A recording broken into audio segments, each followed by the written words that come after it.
ကယ်လီဖိုးနီးယားရဲ့ရေအတွက်တိုက်ပွဲ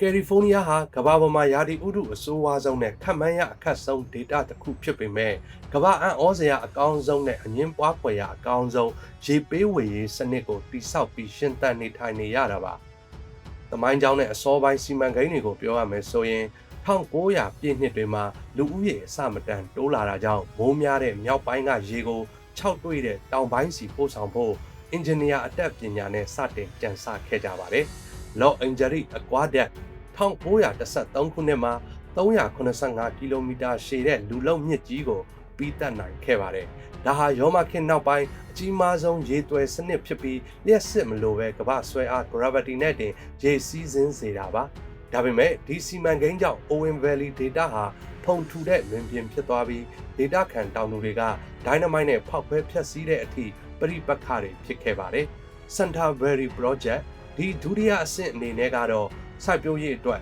ရေလောင်ကန်တွေနဲ့တူးမြောင်းတွေကိုတည်ဆောက်ခဲ့ပါတယ်။ Shasta Dam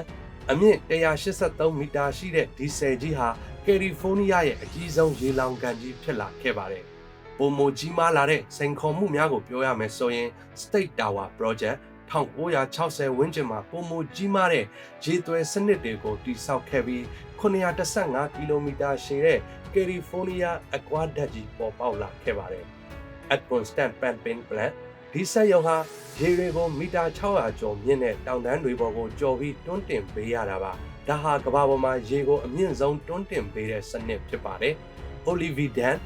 အမြင့်234မီတာရှိတဲ့အမေရိကန်မှာအမြင့်ဆုံးဆယ်ကြီးအဖြစ်မှတ်တမ်းဝင်လာပါတယ်။လက်ရှိရင်ဆိုင်နေရတဲ့အန္တရာယ်တွေကိုပြောရမယ်ဆိုရင် Data Smart ဒီငါးသေးသေးလေးတွေမျိုးတုံးမဲ့အန္တရာယ်ကြောင့်ရေစုပ်ဆက်တွေကိုရပ်နားခဲ့ရပြီးစိုက်ပျိုးရေးအတွက်ရေအခက်အခဲဖြစ်စေခဲ့ပါတယ်။ငလင်အန္တရာယ်နဲ့ရာသီဥတုပြောင်းလဲမှုကြောင့်အပူချိန်1.4ဒီဂရီဆယ်စီယပ်မြင့်တက်လာပြီးနှစ်ပေါင်း1000အတွင်းအဆိုးဝါးဆုံးမိုးခေါင်မှုနဲ့ရင်ဆိုင်နေရတာပါ။အနာဂတ်စီမံကိန်းတွေကိုပြောရမယ်ဆိုရင် Site ရေလောင်တမန်ဒေါ်လာ6ဘီလီယံကုန်ကျမဲ့ရေလောင်ကန်တစ်ကို2026မှာ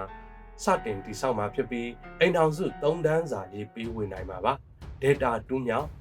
82ကီလိုမီတာရှည်တဲ့မြေအောက်ရေသွယ်ဥမင်လှိုင်ကောင်းကိုဒေါ်လာဘီလီယံ20အကုန်ကျခံတည်ဆောက်ဖို့စီစဉ်နေပါတယ်။မြေအောက်ကျောင်းလွှာတွေထဲမှာမိုးရေကိုတိုးလောင်နိုင်တဲ့မြေအောက်ရေပြန်ဖြည့်စနစ်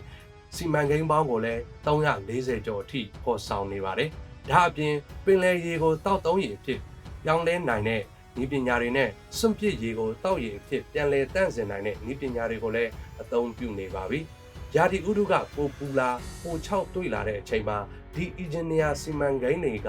ကယ်လီဖိုးနီးယားကိုကယ်တင်နိုင်ပါမလား။ခင်ဗျားတို့ကဘယ်လိုထင်လဲ comment မှာပြောပေးခဲ့ပါအောင်။ကြည့်ရှုပေးတဲ့အတွက်ကျေးဇူးတင်ပါတယ်။နောက်ဗီဒီယိုမှာပြန်တွေ့ကြပါမယ်။